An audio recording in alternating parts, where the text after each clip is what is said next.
Salam belajar.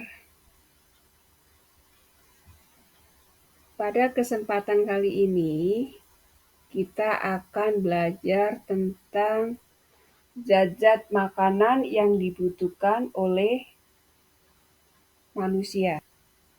Sedangkan tujuan pembelajaran yang ingin kita capai yaitu yang pertama, agar kita dapat mengidentifikasi zat-zat makanan yang dibutuhkan manusia. Yang kedua, agar kita dapat menganalisis fungsi zat-zat makanan yang dibutuhkan manusia. Zat-zat makanan yang dibutuhkan manusia itu apa saja? Yaitu ada karbohidrat, protein, lemak, mineral, vitamin, dan air. Sekarang kita mulai dengan karbohidrat. Fungsi karbohidrat ini sangat penting, yaitu yang pertama sebagai sumber energi, yang kedua yaitu untuk menjaga keseimbangan asam dan basa dalam tubuh, yang ketiga untuk pembentukan struktur sel dan pengikat protein dan lemak. Sumber karbohidrat itu banyak sekali, mulai dari biji-bijian seperti ada nasi, ada jagung, lalu umbi-umbian, ada kentang, ada ubi, kemudian ada roti, ada mie, ada biskuit. Karbohidrat merupakan hasil dari reaksi fotosintesis yang mengandung unsur C, karbon, H, hidrogen, dan O adalah oksigen. Sedangkan macam karbohidrat ada polisaharida merupakan karbohidrat yang paling kompleks karena dia tersusun atas banyak molekul gula. Jadi sakarid ini artinya gula. Yang kedua, disaharida tersusun atas 2 molekul gula, dan yang terakhir adalah monosaharida yang tersusun atas 1 molekul gula. Polisaharida.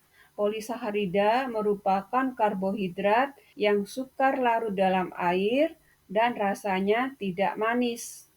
Contohnya adalah amilum atau tepung. Kemudian glikogen, dan yang terakhir adalah selulosa atau serat yang biasanya banyak terdapat pada sayur-sayuran maupun buah-buahan. Yang kedua, disaharida mengandung 2 molekul gula. Senyawa ini rasanya manis dan mudah larut dalam air. Contohnya ada sukrosa atau gula tebu. Dia biasanya berbentuk kristal putih, rasanya manis. Lalu laktosa atau gula susu, dan yang terakhir adalah maltosa atau gula gandum. Monosaharida merupakan bentuk paling sederhana dari karbohidrat. Contohnya adalah glukosa, fruktosa, dan galaktosa.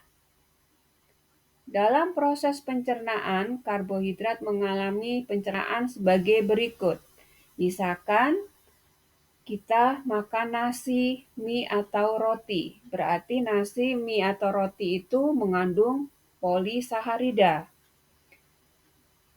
Dalam pencernaan kita, nasi atau mie tadi mengalami pencernaan secara kimiawi maupun secara mekanik, sehingga nasi menjadi maltosa.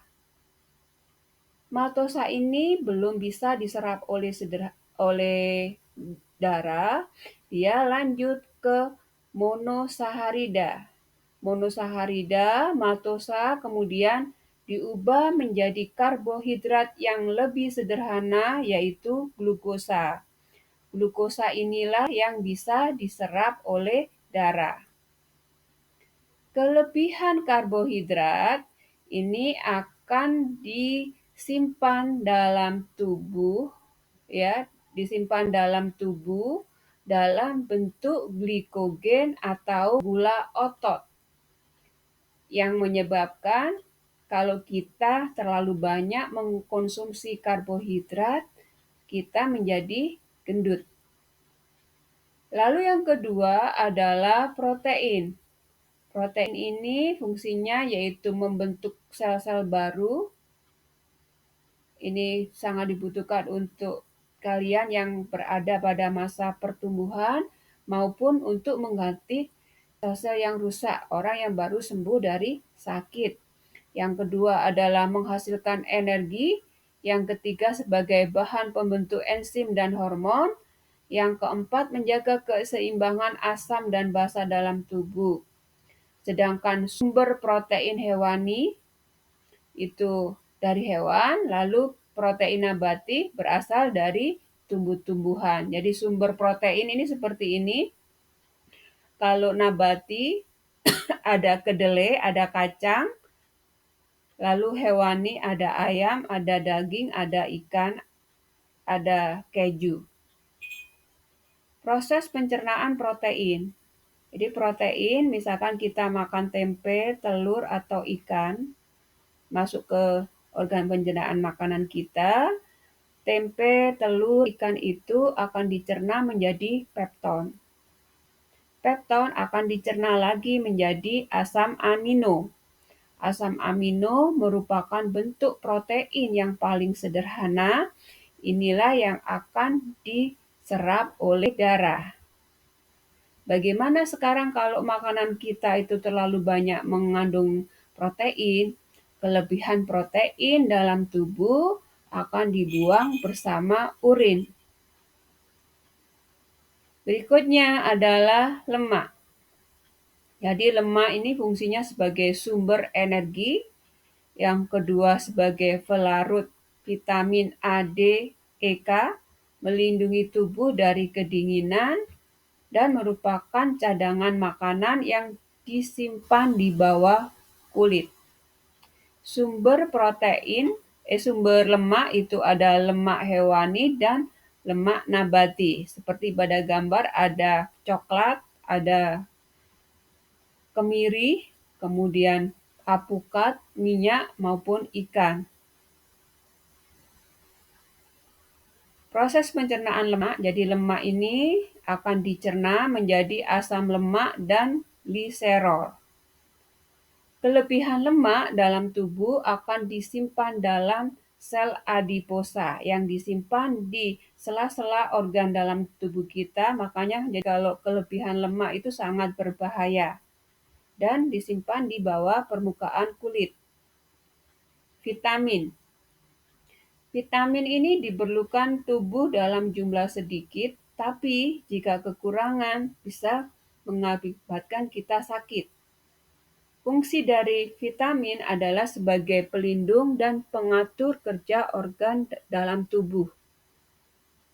Macam-macam vitamin, dari di sini ada vitamin A, B ini ada B1, B2, sumbernya bisa kita lihat, B3, B5, B6, B7, B9, sampai B12, C, D. D ini sekarang lagi tren karena ternyata vitamin D ini berperan dalam penyembuhan COVID-19.